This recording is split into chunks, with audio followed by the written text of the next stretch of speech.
Hi friends, welcome back our channel. ഇന്നത്തെ sale video coleus പ്ലാന്റ്സിൻ്റെ cuttings ആണ്. First plant ഈ ഒരു കോളിയാസ് ആണ്. ഇതിൽ ഡാർക്ക് മെറൂണും പിങ്കും ഗ്രീനും കൂടി കലർന്നൊരു കളറാണ്. ഇതിന് കൂടുതൽ കെയറോ കാര്യങ്ങളോ ആവശ്യമില്ലാത്തൊരു ചെടി കൂടിയാണ് ഇത്. ഇതിൻ്റെ അടുത്ത വെറൈറ്റി ഇതാണ്. ഇതിന് കൂടുതൽ സൂര്യപ്രകാശം ലഭിക്കുമ്പോൾ മാത്രമേ ഇതിനുള്ള വെരിഗേഷൻ നന്നായി വരികയുള്ളൂ. അതിൻ്റെ കളറൊക്കെ നല്ല ഡാർക്കായി വരണമെങ്കിൽ നല്ല സൂര്യപ്രകാശം ആവശ്യമാണ്. ഇതിന് കൂടുതൽ വളപ്രയോഗങ്ങളുടെ ആവശ്യങ്ങളൊന്നുമില്ല. സാധാരണ നോർമലി വെള്ളം മാത്രം കൊടുത്താൽ മതി. എന്നാൽ തന്നെ നല്ല രീതിയിൽ വളർന്നു കിട്ടുന്നൊരു പ്ലാന്റാണ്. പിന്നെ ഇതിന് മാസത്തിൽ 1-2 തവണ നമ്മൾ ചാണകപ്പൊടിയൊക്കെ ഉപയോഗിച്ച് കഴിഞ്ഞാൽ നല്ല ഇലകൾക്ക് നല്ല വലിപ്പവും നല്ല കളറും ഉണ്ടായിരിക്കുന്നതാണ്. ഇതിൻ്റെ എല്ലാ കട്ടിങ്സിനും 10 രൂപയാണ് വില വരുന്നത്.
നിങ്ങൾക്ക് പ്ലാൻസ് ആവശ്യമുണ്ടെങ്കിൽ ആവശ്യമുള്ള പ്ലാൻസിൻ്റെ സ്ക്രീൻഷോട്ട് മുകളിൽ കാണുന്ന വാട്സപ്പ് നമ്പറിലേക്ക് സെൻഡ് ചെയ്താൽ മതി.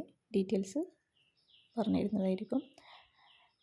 പിന്നെ വീഡിയോസ് ഇഷ്ടപ്പെട്ടതിനാൽ സബ്സ്ക്രൈബ് ചെയ്യാൻ മറക്കരുത്. അതുപോലെ തന്നെ നിങ്ങളുടെ ഫാമിലി മെമ്പേഴ്സിനും ഫ്രണ്ട്സിനൊക്കെ വീഡിയോ ഷെയർ ചെയ്ത് കൊടുക്കുക. Thank you for watching.